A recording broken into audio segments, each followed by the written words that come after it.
Dans la petite sélection qui suit se trouve un de mes plus gros coups de cœur de l'année 2023. Donc j'ai tellement hâte de vous présenter les livres qui ont été de bonnes lectures pour la plupart d'entre elles.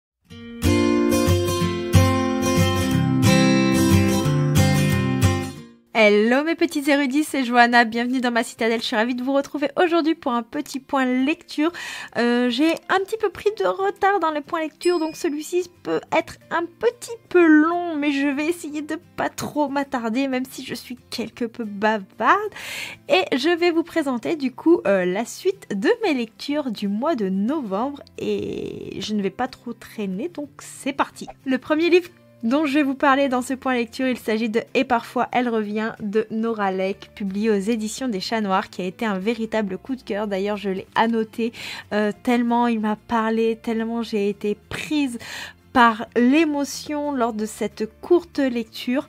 Donc ici on va suivre une jeune femme qui a perdu la vie et il y a sa conjointe qui reste là et elle va se retrouver seule, elle va replonger dans les souvenirs et elle va essayer de faire face au deuil qui l'assaille. C'est un récit très dur avec toute la thématique des rites funéraires et les étapes du deuil.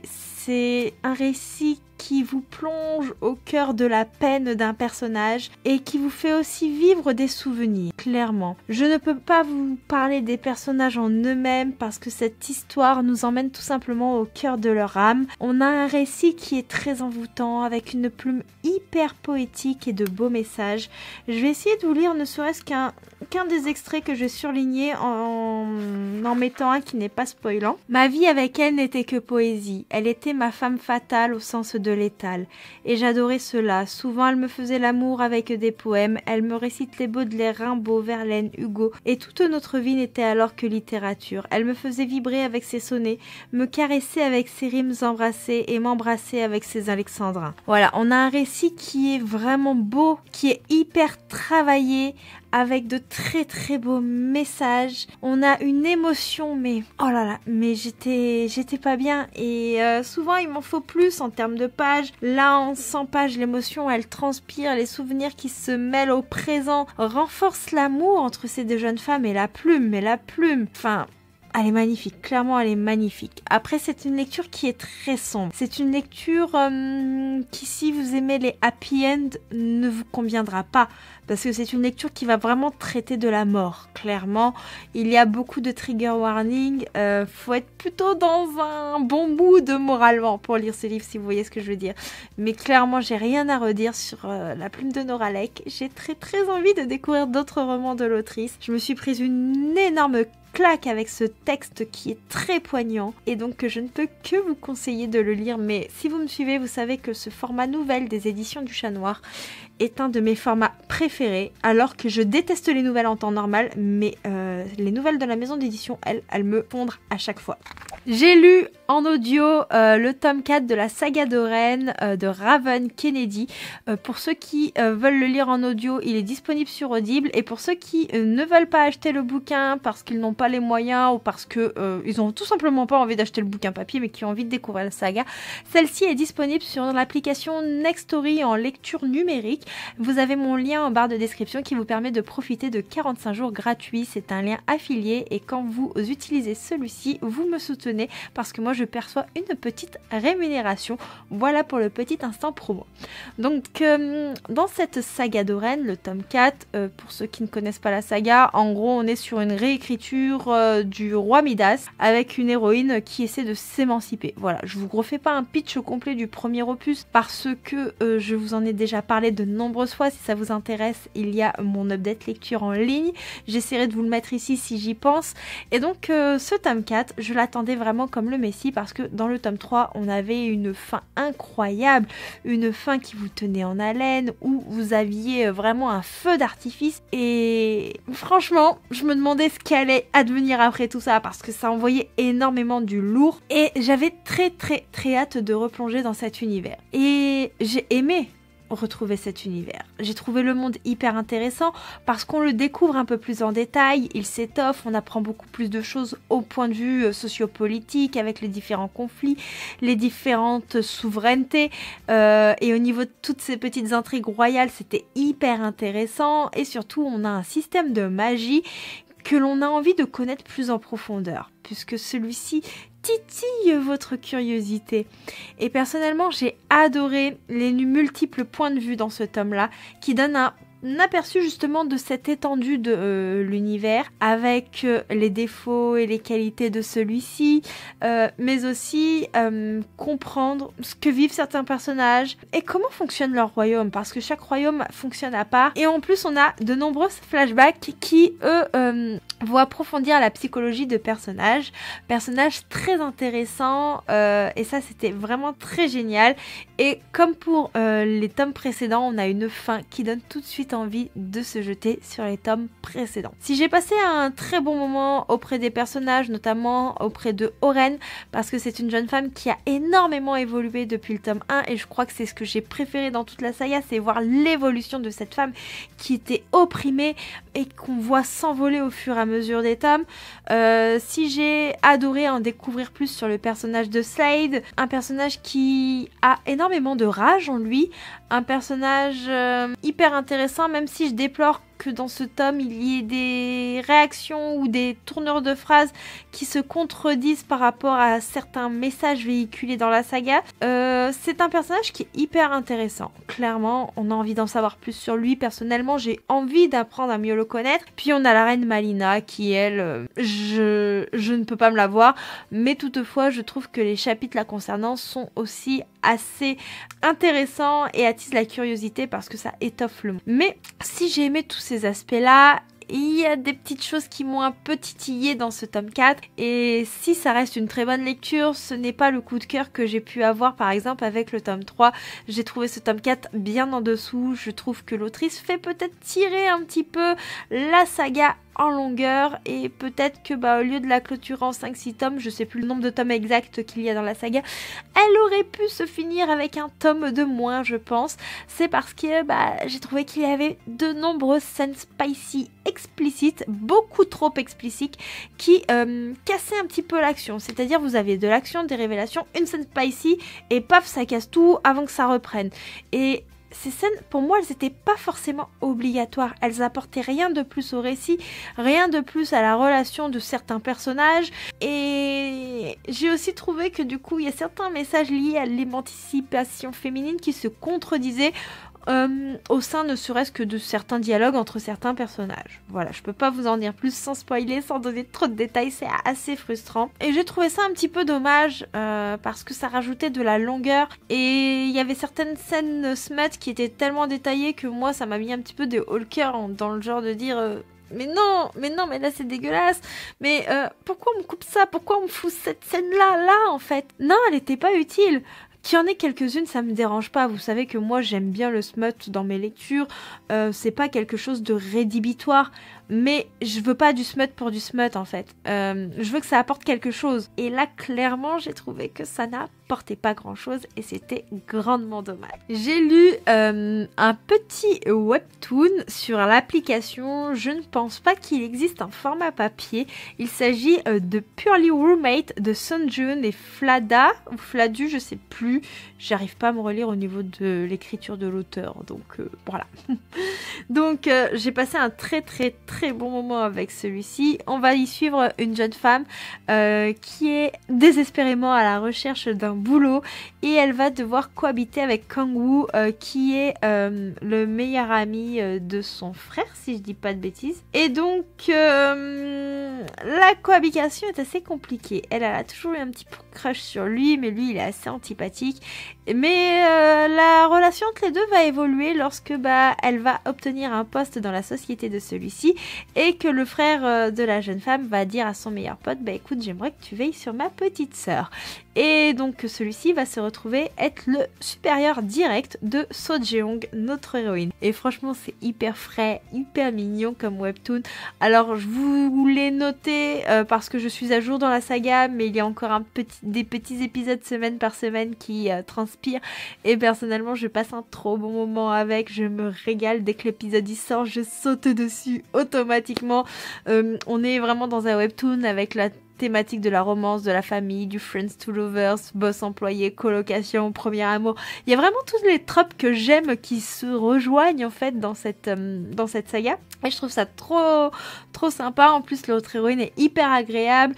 Notre héros masculin, il est touchant, prévenant, bien que maladroit dans certaines de ses réactions. Et le frère de notre héroïne, il est un petit peu trop protecteur avec sa sœur. Il a des réactions qui me font sourire, mais en même temps, je me dis, c'est un peu chelou quand même.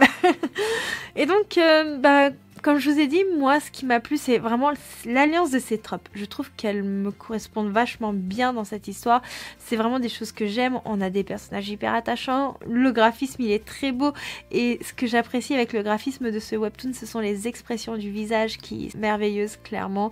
On a la romance qui est un slow burn, elle plante clairement son temps, avec les petits pics de jalousie, les petits regards par-ci, par-là, l'émotion qu'il y a avec les persos, les petits excès de jalousie, les petits excès d'amour, les petits gestes volés, enfin voilà. C'est très feel good comme lecture, mais ça fait du bien. Après, si je dois dire des petits trucs un peu négatifs, c'est que c'est prévisible, mais comme beaucoup de choses dans tout ce qui est webtoon romance, shoujo en manga, vous voyez, on voit venir les choses, mais c'est pas pour autant qu'on passe un mauvais moment, bien au contraire. Il y a toujours un ou deux personnages qui nous font rager, mais c'est totalement normal. C'est vraiment une série addictive qui est toujours en cours. Et donc si comme moi vous aimez lire des webtoons, je peux que vous la conseiller. On passe dans quelque chose d'un peu plus sombre, un peu plus spicy. Il s'agit de Nymphéa et la Chambre Rouge de Margarita Gabbiani, publié chez Hugo. Donc j'avais rencontré l'autrice qui m'avait dédicacé. Je vous montre le petit fan art de l'histoire qui montre un petit peu la couleur de la saga. Et donc dans cette histoire, on va y suivre Roxane, une jeune femme qui a été engagée dans un bar à Champagne, et elle avait tout fait pour se faire engager là-bas parce qu'elle avait besoin d'un scoop qui fera décoller sa carrière de journaliste. Donc pour pouvoir faire décoller, elle se dit je pense que les propriétaires ils cachent quelque chose de louche, il faut que je me fasse engager là-bas, et si je me fais engager là-bas, je pourrais mettre la main là-dessus et effectivement créer mon article. Donc elle va aller dans ce bar à Champagne, elle va rencontrer des personnes pas forcément très sympas, mais elle va essayer de tisser des liens avec eux, et on va lui parler d'un lieu, d'une galerie où il y a différentes chambres, et on va lui dire est-ce que ça t'intéresse et tout, je vais te recommander au patron pour aller là-bas. Elle va faire ouais ça m'intéresse, et donc elle va tout faire pour arriver dans cette galerie et gravir le palier des différentes chambres de couleur, la rouge étant la chambre la plus coquine, vous voyez ce que je veux dire. On se retrouve dans une espèce un peu de maison close, et donc elle se dit si je suis là-bas, je vais pouvoir démasquer ce qui se passe, voir s'il y a du trafic d'armes, de la drogue, de la prostitution, des choses un petit peu comme ça, et découvrir du coup les véritables natures de l'établissement. Sauf qu'elle ne s'attendait pas à ce que Mathieu, un de ses supérieurs, soit ce qu'il est réellement, et surtout tisser une relation un petit peu particulière avec lui, sachant que au départ l'un et l'autre ils s'apprécient pas tellement, vous voyez ce que je veux dire. Donc on est dans une romance où il y a vraiment de l'enquête, on a un peu du spicy, on a un trope boss employé, on a pas mal de suspense, et on a du smut, mais on a une sexualité qui est relativement bien traitée, je trouve, et c'est d'autant plus important au vu de ce contexte. Je trouve que malgré le contexte, en fait, il n'y a pas de vulgarité dans cette histoire, et ça c'est un gros point fort. J'ai trouvé le récit très haletant, très surprenant. D'ailleurs, il est également en audio sur Nextory si cela vous intéresse. Et j'ai apprécié le traitement justement des scènes qui touchent à la sexualité, mais aussi la façon dont sont mises en avant les différentes chambres avec les différents paliers au vu du service que peut demander un client aux personnes travaillant dans la galerie ou au sein des relations entre les différents travailleurs du sexe, si je peux dire ça comme ça. Et c'était aussi assez rafraîchissant de découvrir une romance qui ne ressemble pas à toutes les autres au vu de cette thématique. Clairement, la thématique ne pourra pas plaire à tout le monde. C'est particulier, mais j'ai trouvé vraiment l'ensemble très bien traité. Et les personnages sont hyper intéressants, hyper intrigants, de la part des différentes relations, des différentes réactions, mais aussi des liens qui se tissent entre eux, et également au niveau de la diversité, parce que oui, on a beaucoup de diversité qui peut toucher justement à toute la sphère LGBTQI+, et ça c'est hyper intéressant, et j'ai trouvé les scènes spicy respectueuses, et je tiens à accentuer cette partie-là. Tout est dans le respect, et le consentement est quand même bien présent malgré la thématique, c'est-à-dire que ce sont des personnes qui se portent volontaires pour ça. Vous voyez ce que je veux dire? On n'est pas avec un proxénète qui dit « toi tu fais ça, je t'oblige à faire ça ». Non, non, on est vraiment dans quelque chose qui est un choix de la personne, et ça c'est hyper intéressant de voir ce point de vue-là. J'ai trouvé que par contre la chambre rouge, qui est quand même le palier ultime, n'est pas autant présent que ce que j'aurais aimé à ce niveau-là. C'est-à-dire qu'on voit les chambres en particulier se développer, et la chambre rouge, c'est vraiment un but à atteindre pour les personnages, et j'espérais en apprendre plus sur cette chambre. Et pour le moment, je reste un petit peu sur ma faim, mais toutefois, ça reste une très bonne lecture. Elle m'a fait un peu sortir de ma zone de confort, et j'en suis pas mécontente, clairement. Je crois que dans le même univers, l'autrice sort en 2024 un roman, toujours avec un des personnages là, donc on aura un tome compagnon. Je suis curieuse de savoir ce que cela va donner. J'ai lu chez Nisha, etc. La fuite de Zoé Aran. Donc on est dans une romance qui se passe en Irlande. On va y suivre Tara, une jeune femme qui va quitter la France pour fuir son passé douloureux. Elle va arriver en Irlande dans la maison de sa grand-mère qui est disparue. Elle a été enterrée il y a quelques années déjà, et il y a un voisin qui était proche de la grand-mère de notre héroïne qui s'occupe de la maison parce que personne ne l'habite. Donc notre jeune fille, elle se dit pour pouvoir recommencer un peu ma vie à zéro, souffler, me reconstruire, je vais aller dans la maison de ma grand-mère, sauf qu'elle n'avait pas encore vu Liam qui lui s'occupait de la maison. Et donc quand elle va le croiser, elle va un peu l'envoyer balader jusqu'à ce qu'elle apprenne que Liam habite à côté, que c'est le fils de l'ancienne meilleure amie de sa maman quand elle avait grandi en Irlande, et elle va tisser un petit peu des liens très forts avec justement ces personnes-là qui habitent à côté, et ça va un petit peu raviver des souvenirs du passé. Liam, c'est un jeune homme hyper dévoué, il travaille dans du dépannage automobile la journée. Le soir, il aide sa mère au bar familial, et il est très très proche de sa famille. Il a mis un petit peu de côté sa vie personnelle en fait pour s'occuper de sa mère, de sa petite sœur, de sa grande sœur et tout ça depuis le décès de son père. Et celui-ci va être attiré par la jeune femme, mais étant donné qu'elle fuit les hommes, il a un petit peu du mal à savoir comment l'aborder, comment lui parler, à comprendre ses réactions, et lui va en souffrir, mais en même temps tous deux vont essayer de se reconstruire ensemble parce que chacun a des blessures du passé. C'était hyper touchant. Donc on est dans un roman qui par contre a quelques trigger warning parce que il y a des sujets qui vont toucher aux violences conjugales, au nouveau départ, à la famille, à la romance et tout ça, et forcément ça amène des scènes qui sont pas forcément évidentes. Je trouve que la plume de ce roman, elle se dévore. Personnellement, je l'ai lu en une soirée, si je dis pas de bêtises. J'adore les sujets forts qui sont abordés. Je trouve qu'ils sont abordés, mais ils sont pas non plus si difficiles que ça, parce qu'on n'a pas énormément de scènes qui sont décrites. On a plus des moments où on nous dit que telle ou telle personne a vécu ça, mais on n'a pas des descriptions précises.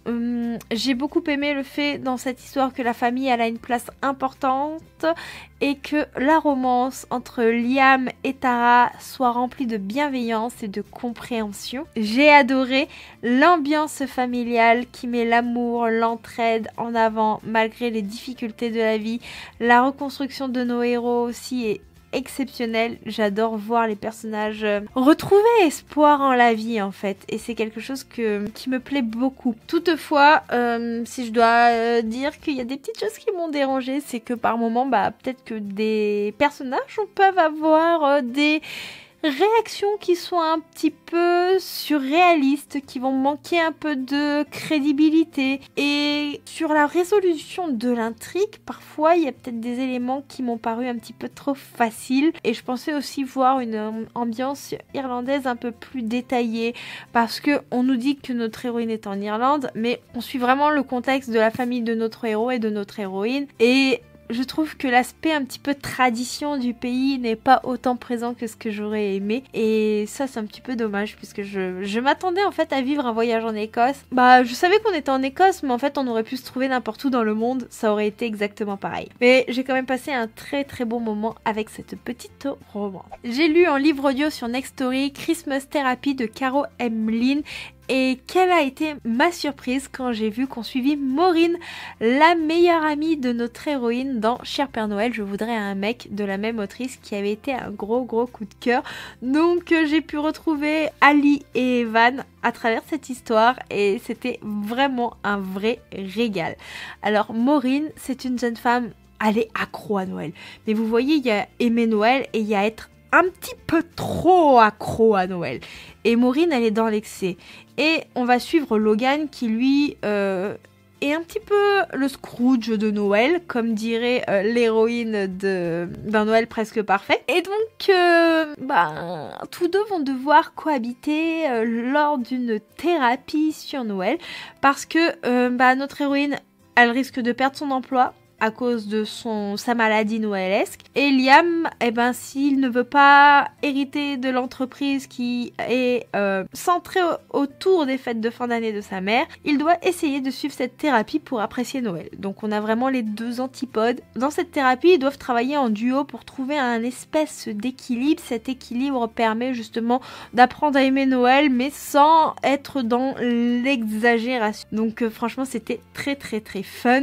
Il y avait énormément de situations cocasses. Maureen, c'est l'héroïne qui prend tout le temps des mauvaises décisions et qui est exubérante, c'est-à-dire qu'elle n'a pas un calendrier de l'avent, elle en a pas 2, elle en a pas 3, elle en a pas 4, elle en a pas 5, elle en a le plus possible qu'elle peut se procurer par exemple. Et Logan, lui, il a une histoire touchante. C'est un personnage qui est un petit peu grognon au premier abord, qui peut être un petit peu exaspérant, mais personnellement j'arrive à le comprendre quand on a son histoire de vie dans l'histoire. Et après retrouver Ali et Evan, mais c'était un pur bonheur. Clairement, un régal de les croiser. J'ai beaucoup ri, surtout avec les petits punchlines de Evan. Un délice, clairement, un bonbon. Alors ici, avec Christmas Therapy, vous plongez dans une comédie romantique de Noël pleine de fraîcheur. Vous avez vraiment ce petit côté décoration et tout. Et en même temps, vous avez ce petit côté un peu critique du trop Noël. Vous voyez ce que je veux dire?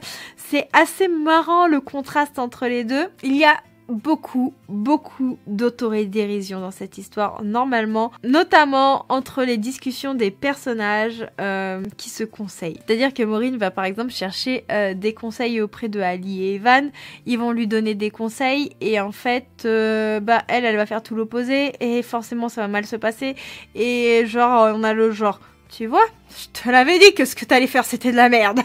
Voilà, c'est ce genre de petits trucs qui étaient hyper cocasses, qui m'a fait beaucoup rire. On a énormément de dialogues remplis de piment, on a des familles atypiques qui amènent des moments très drôles dans l'histoire et aussi de l'émotion. Et ça c'est super important qu'on ait une petite touche d'émotion. L'histoire, c'est pas un slow burn et c'est peut-être le petit truc qui m'a le plus dérangé. Moi j'aime quand la relation prend son temps.